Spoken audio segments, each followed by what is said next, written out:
industry because billions of dollars are spent each year on it, and the public rarely sees this output.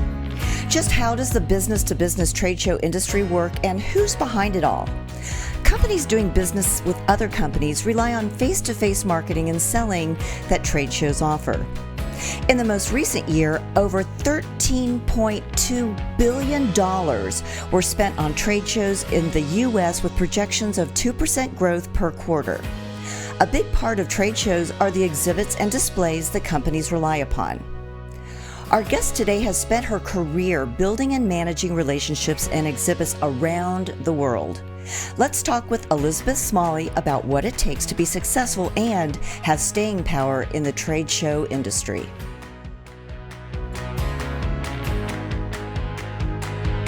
Hi, and welcome to Coffee with Claire.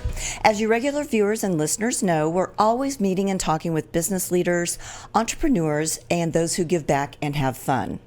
My guest today is Elizabeth Smalley. Elizabeth is the CEO of Smalley Exhibits and an experienced trade show supplier and service provider.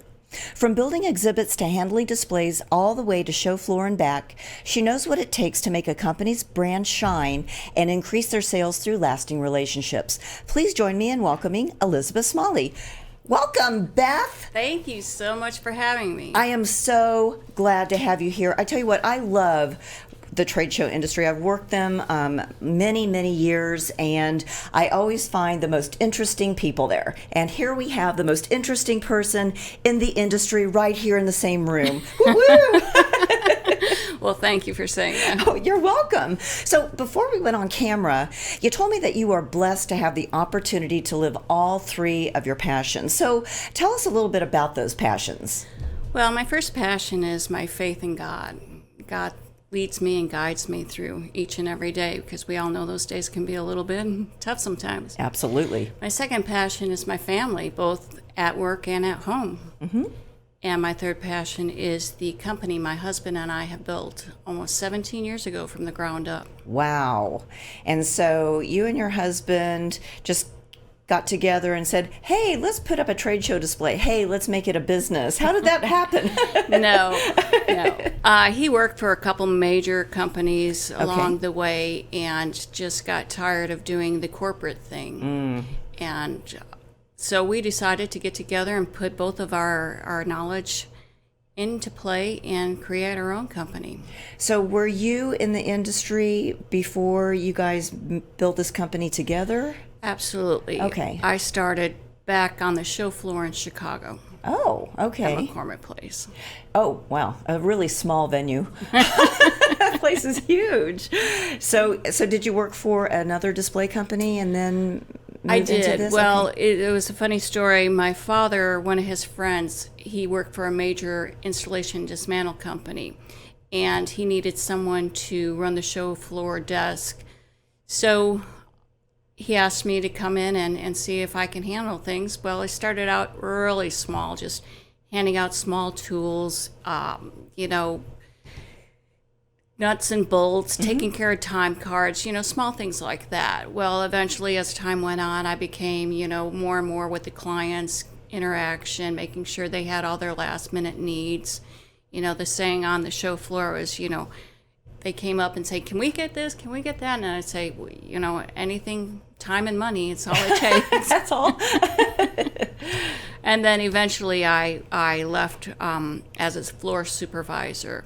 I managed all the freight coming in and out of McCormick Place for the company that we worked for. Wow. So you really understand this industry from the nuts and bolts to the really large displays. And do you guys build the displays there as well as send them and ship them and things? Actually, the company Smalley Exhibits, we actually build the trade show exhibits itself. Okay. We do the carpentry work of it, the cabinets and the larger exhibits, all of the wall panels and everything that it takes to put the surroundings around your product. So do you ever make it look like an actual store inside of an Sure. exhibit? Because those things are fascinating to me, how how intricate and detailed you guys are with that kind of thing. Absolutely. We can take a lobby of a hotel, say, and it could go to one of the marketing shows. We can recreate that lobby and put it in a crate, ship it to the convention center, take it out, set it up, and it looks just like that lobby at the hotel. That is so cool. And people walk in there. What a great experience that people have, with that kind of an atmosphere. I'm sure that it's a lot easier for people to sell also when they're kind of in that environment in which they're already kind of comfortable. Absolutely. Yeah. So from what I understand, your business is very customer service oriented. So what distinguishes you from some of the other exhibit companies that are out there? Well, being a small woman-owned company, woo woo. we have a smaller overhead, so we could take and make the same product that all the larger companies can make, but we don't have the overhead to hold us back. We could still make anything they could do. We can do better, what I would think. We just we take it, and our shop guys, they are like family to us. Wow, that's So nice. I think it promotes an energy that is far better than any other, and they put a lot more detail and a lot more pride in what they do. Mm-hmm. So it produces a better quality product, and I think our customers can see that. Well, yeah, and they probably feel it too. I'm sure they feel it in your customer service when you're speaking with them, and how you can customize things. You're listening to what their needs are, and then you take it back. And when you say family, it's not just your immediate family, but you kind of bring all of your employees, it sounds like, into the fold of family. Right. And also we have clients that have retired, and we are still extremely good friends with them. Oh, so wow. It's long-lasting, lifetime relationships we build in the trade show industry. Well, and that's really what trade shows are all about. I mean, yeah, it is about selling, but first it's building relationships. Yes. And it's helping people get that relationship feeling with that company that's there on the trade show, because there's a lot of different booths that they have the attendees have an opportunity to visit. Exactly. And so I'm sure that you also work with people in helping them understand how to be very approachable when they're in their booth, and do you help them with that? Well, what we like to do is we take their product and we build an exhibit around it. So we want to showcase their product like none other. Yeah. There could be a home builder show, and there could be 30 clients that are showing, let's say, a faucet. We want to build an exhibit that showcases their faucet like no other. So we will take a bathroom vignette and build it to look like it would be something in your house or a kitchen. Wow. So when the attendees walk by, they're going to see that showcasing of that one little piece, and they're going to want to stop in and a showstopper, really, right? Right, exactly. Now, would you even have the faucets that would they run with water? Absolutely. Oh my gosh! Okay, so no one's ever really tried to take a bath or anything, right? No, but there have been some little funny little stories about the bathrooms and. Oh, really? Like they think that's. It's like one of the toilets would work. Yeah. And they're like, whoops. Nah. Here I am in a trade show display. Wow, it's kind of like those guys that used to be in those trucks, and they drive around. You know what I'm talking? Those guys that they got paid to like live in a glass box, and they right. But they're at a trade show display. Okay. Yeah, you're not invisible. No, although people think they are. That's so funny. So.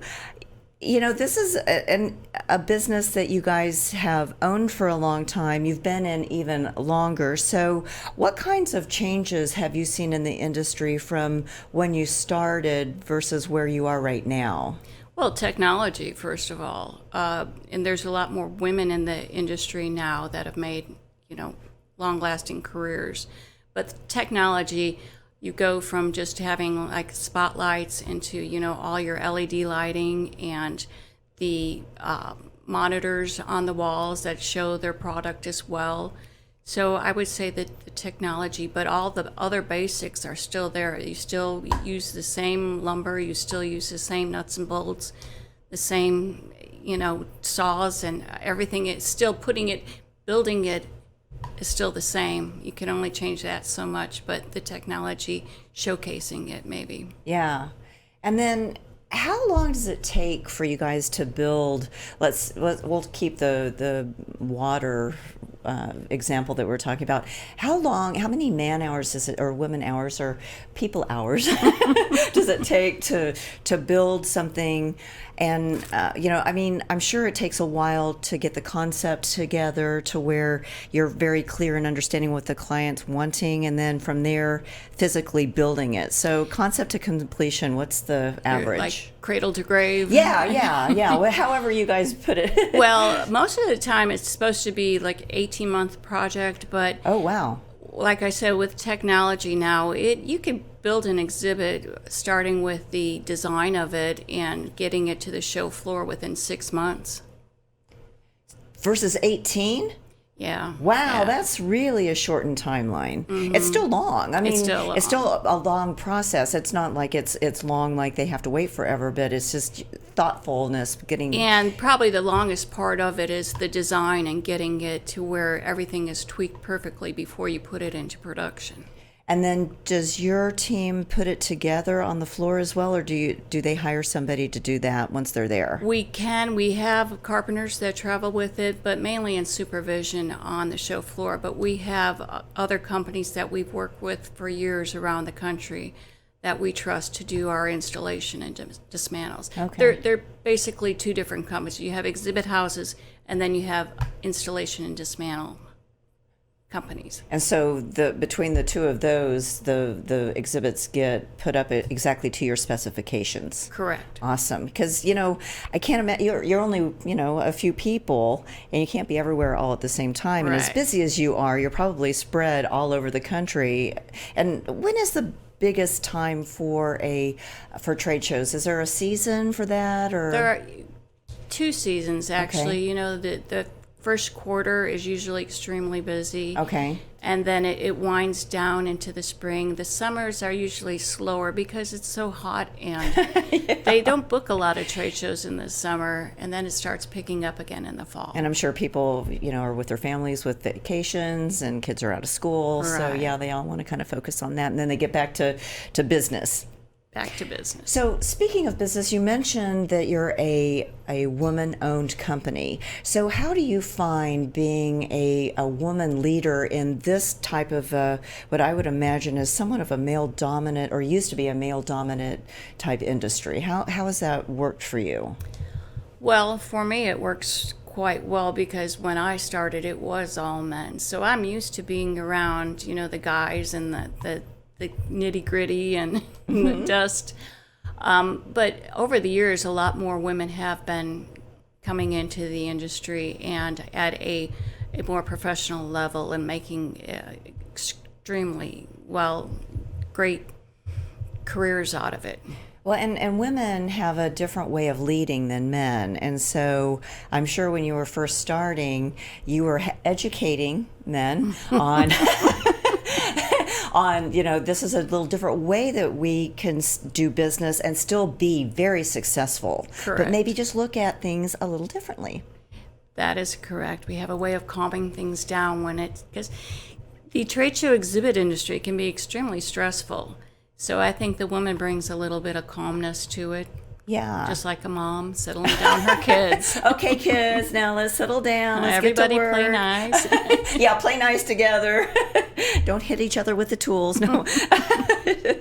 So you got started at an early age. You've worked with your husband. Did anyone else in your family work in the business with you guys besides you and your husband? Right now, our oldest son is our lead CNC operator. So Okay. He runs a pretty good piece of equipment right now, and he's doing very well at it. Yeah.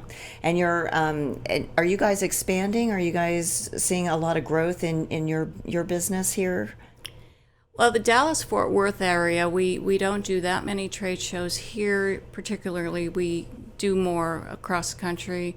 The bigger cities like Orlando, Las Vegas. There's a lot more growth there with the trade shows. But yes, trade shows have been around for years and years, and I don't see them going anywhere anytime soon. And that was the next question I had for you is where do you see the trade show industry moving? Because there's you mentioned technology, and technology brings people together from all over the world instantaneously. Correct. So I think I know in my mind what some of the benefits are of being in, at a trade show, but I'd like for you to articulate to our viewers and listeners what those benefits are. Well, at a trade show, you have one industry that will come to a city, any convention center, let's say the building industry, we'll keep on that subject. Okay. And all of the vendors or the producers of all the building industry will be there, so that the attendees can come in and see everybody all at once. And you have all that face-to-face interaction where they could see their products that they're going to be buying for the next 18 months to build their homes, the contractors, and they could find them all in one place, so that they have 2 or 3 days to go around the show floor and visit everyone. There's no other way you can do that. You could go online and shop, but you can't feel and touch it. Right. You don't have the experts right there telling you. You could sit online or on the telephone and Right. wait forever to get, a service manager, but right there on the show floor you have instantaneous interaction. You could touch and feel the product. And what we like to do is showcase their product to its best. So it's like an experiential Google, to put it kind of like in the millennial terminology. It's like there's nothing better than meeting somebody face to face, really getting to develop that rapport with somebody. And you can't do that through a website. We want that to be a nice introduction, and we have to have a website to validate ourselves, right? Sure. But you gotta, I feel get like, out there. yes. And the best way to do that, like you said, to maximize their time is to attend this trade show, be able to go to all these different exhibits, and then hire somebody like you to help showcase themselves so they look way better Right. than everybody else out there, So you've been a leader for a long time. What advice would you give a young person that's just starting out and looking for a career in your chosen industry? Oh, gee. How much time do we have, Claire? First, I tell them, run as fast as you can. Get out. Seriously. The trade show industry is just not a 9-to-5 job. It's a lot of hard work. You have to work a lot of long hours, a lot of weekends, dedication. But you also have a large rewards. The more you put into it, the more you get out of it, just like anything else. Sure. But the trade show industry is such a small industry, even though it's so big. You develop the relationships, and you either hate it or you love it. And I have found that more people love it than ever hate it. And once you're in, you're usually in for life. Yeah, There's just very few that leave. There's a real positive energy. Very positive energy. That I've always felt around trade show folks. And everyone's always wanting to help each other, even though Sure. I've seen competitors help each other put booths up together. Absolutely, because your competitor, and I don't like using that word competitor, because your competitors are a lot of times your clients, or they're your vendors. So everybody works together. Everybody knows your name. Yeah. It's like a cheers or something, Exactly. right? So we want to make sure that we let the audience know how they can contact you and find out more about your company. So where can they find you? What kind of information should they be looking for? Well, you can always email me at beth@smalleyexhibits.com, or you can give us a call and talk to us direct at 972-929-9292. And you are actually there in the office. It's not like Correct. a robot is going to be answering. No. You always have someone that picks up the phone. Oh, see, that's important, I think. Yes, very because important. if people can develop that rapport with you right then. Exactly. Absolutely. Well, Beth, thank you so much for being here on Coffee with Claire. And thanks to our listeners and viewers. Please be sure to like us on Facebook and follow us on Twitter, Instagram, and LinkedIn. We'll see you next time on Coffee with Claire. Bye. Thanks for tuning in to this week's episode of Coffee with Claire. To learn more about today's guests, visit their website or find them on Facebook. To learn more about me, Claire Billingsley, follow me on LinkedIn or visit my website at coffeewithclaire.tv. And to hear more episodes of Coffee with Claire, subscribe, rate, and review the show on your favorite podcast and social media platforms.